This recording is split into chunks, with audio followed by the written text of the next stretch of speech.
सामाजिक संस्थेच्या माध्यमातून गेल्या 9 वर्षापासून फुटपाथवरील वंचित, निराधार अशा लोकांना अभ्यंग स्नान घालून त्यांना नवीन कपडे, दिवाळीचा फराळ देऊन त्यांच्या समवेत फटाके फोडत दिवाळी साजरी करतात।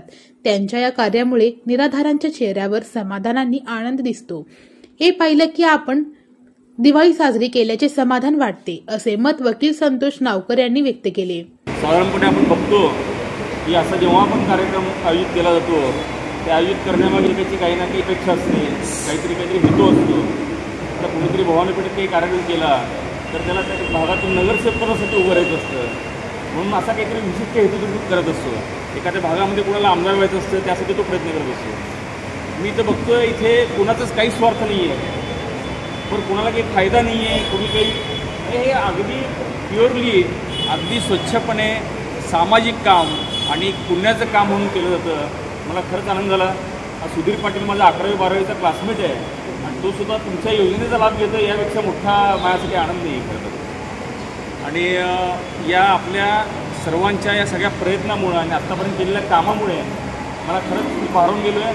आणि मी आज सांगतोय की या कुठल्याही कामासाठी यापुढे कुठलीही मदत लागली तर मी माझ्याकडून देण्यास माझी तयारी आहे। यावेळी आस्था सामाजिक संस्थेचे अध्यक्ष आनंद तालीकोटी, उद्योजक अर्शल कोठारी, संचालक देवीदास चेळेकर, उद्योजक महेंद्र सोमशेट्टी, सचिव शिधानंद सावळगी, प्रसिद्धी प्रमुख सुहास चंचुरे, योगेश कुंदूर, वेदांत तालीकोटी, सिद्धू बेऊर, बाहुबली शेटगार, सूरज चंचुरे आदींसह आस्था संस्थेचे पदाधिकारी उपस्थित होते।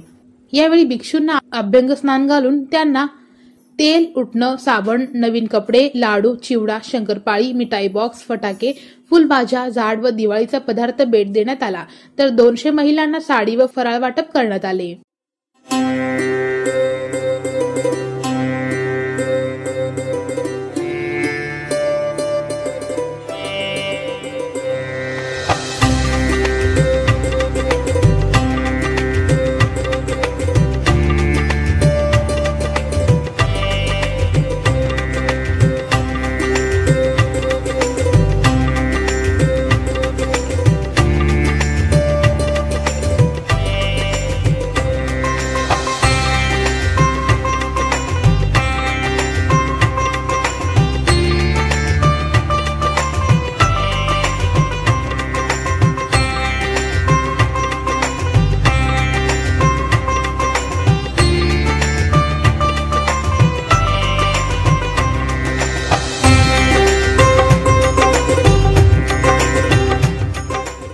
दिवाळी साजरी करण्याकरिता आम्ही या मदतीचा मार्ग स्वीकारला आहे।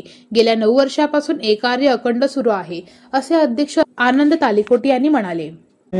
आपण त्यांचे अंघोळ घालून दिवाळी साजरी करणार आहोत। त्यामध्ये त्यांना नवीन कपडे, त्यानंतर फराळ, महिलांना साडी वाटप असते, त्यांच्यासोबत दिवाळी गोड व्हावी हाच आमचा उद्देश आहे। तुमची दिवाळी झाली म्हणजे आमची दिवाळी साजरी झाल्यासारखा एक आनंद तुमच्या चेहऱ्यावरती जर पाहिलं तर आम्हाला समाधान वाटतं।